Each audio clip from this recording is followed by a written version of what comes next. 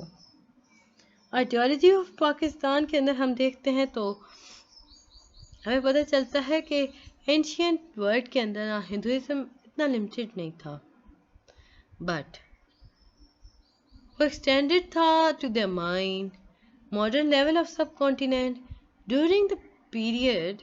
یہ وہ حصہ ہے، یہ وہ وقت ہے جب مغل ایرا کا زوال ہو رہا تھا، اور اورنگزیب عالمگیر کی ڈیتھ کے بعد کا یہ پورا ایک حصہ ہے۔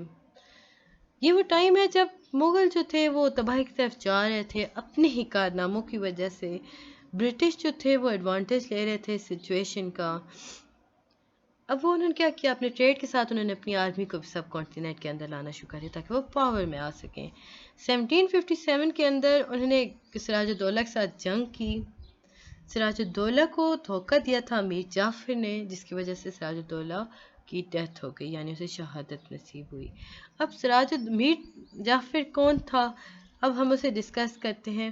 1757 سے 1857 کے درمیان یہ وہ ایرا ہے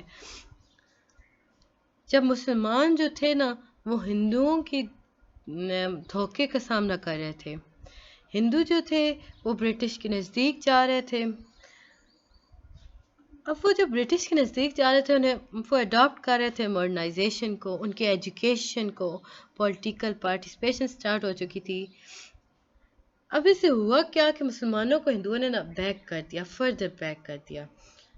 مسلمانوں کو انہوں نے اکسایا کہ آپ جی وار آف انڈیپینڈنس کریں 1857 کے اندر، جو کہ میروت کے مقام پہ سٹارٹ ہوئی۔ ہندوؤں نے نا جا کے انگریز سے کہا کہ تو مسلمانوں کی جنگ ہے، تو مسلمانوں کے لیے نا کیونکہ میرٹ سے ہے تو میرٹ جو ہے وہ مسلمانوں کا حصہ ہے، تو برٹش جو تھے نا انہیں یقین آ گیا کہ تو یہ مسلمانوں کا ہی سارا کیا دھرا ہے۔ انہوں نے مسلمانوں پہ ظلم کرنا شروع کر دیے اور ہندوؤں پہ بہت زیادہ فیور کرنا شروع کر دی۔ سر سید احمد خان آئیڈیالوجی آف پاکستان کی اگر ہم بات کریں تو برٹش ایرا کے اندر سر سید احمد خان جو تھے نا وہ پرومیننٹ فگر کے طور پہ سامنے آئے مسلمانوں کے لیے۔ انہوں نے نا مسلمانوں اور انگریزوں کے درمیان دوستانہ تعلقات قائم کرنا شروع کیے۔ سر سید احمد خان نے زور دیا ایجوکیشن پر، اور انہوں نے ایک بات بتائی مسلمانوں کو کہ آپ اوائڈ کریں پولیٹیکل انوالومنٹ کے لیے، یعنی کہ پولیٹیکلی آپ انوالو مت ہوں، مسلمانوں کو انہوں نے کہا تھا۔ یہ وہ ٹائم نہیں ہے جب ہم کہہ سکتے ہیں کہ یہ آئیڈیالوجی آف پاکستان کا ٹائم تھا، بٹ یہ وہ وقت تھا جب آئیڈیالوجی آف پاکستان کی بنیاد رکھی جا چکی تھی۔ سر سید احمد خان نے مسلمانوں کو پروگریس کی طرف لانے کی کوشش کی، لیکن برٹش جو تھے وہ خود کو پاور میں لانا چاہ رہے تھے، پولیٹیکل سیٹ اپ کو اسٹیبلش کر چکے تھے۔ اب ہم دیکھتے ہیں علامہ اقبال کو۔ یہ وہ وقت تھا نا جب مسلمانوں نے اپنی آئیڈیالوجی کو امبریس کیا۔ اس وقت ہمارے سامنے ایک اور بہت عظیم ہستی آئی جو تھے علامہ محمد اقبال۔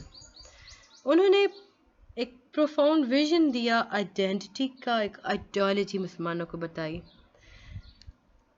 انہوں نے کیا کیا، علامہ اقبال نے کیا کیا، انہوں نے مرج کر دی آئیڈیالوجی آف اسلام اور پاکستان کو، اور انہیں بلینڈ کر دیا western concept with eastern Muslim thinking, یعنی کہ انہوں نے ساروں کا مکسچر کر دیا۔ علامہ اقبال جو تھے وہ ہملائز ویسٹرن تھاٹس تھے ود ایسٹرن تھنکنگ۔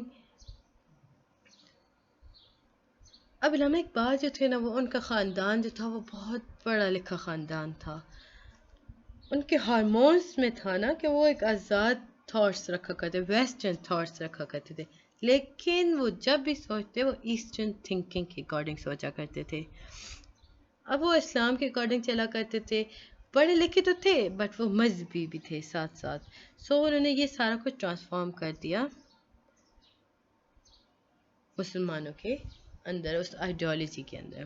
اس کے بعد ہمارے پاس کنکلوژن آ جاتا ہے. The ideology of Pakistan is multifaceted concept encompassing various components that define the national identity and aspiration. اب یہاں بھی ہمیں پتہ چلتا ہے اتنا زیادہ پڑھنے کے بعد کہ جو پاکستان ہے نا اس کے اندر کافی زیادہ کانسیپٹ پائے جاتے، لیکن مین کانسیپٹ اسلام ہی کے اکارڈنگ تھا.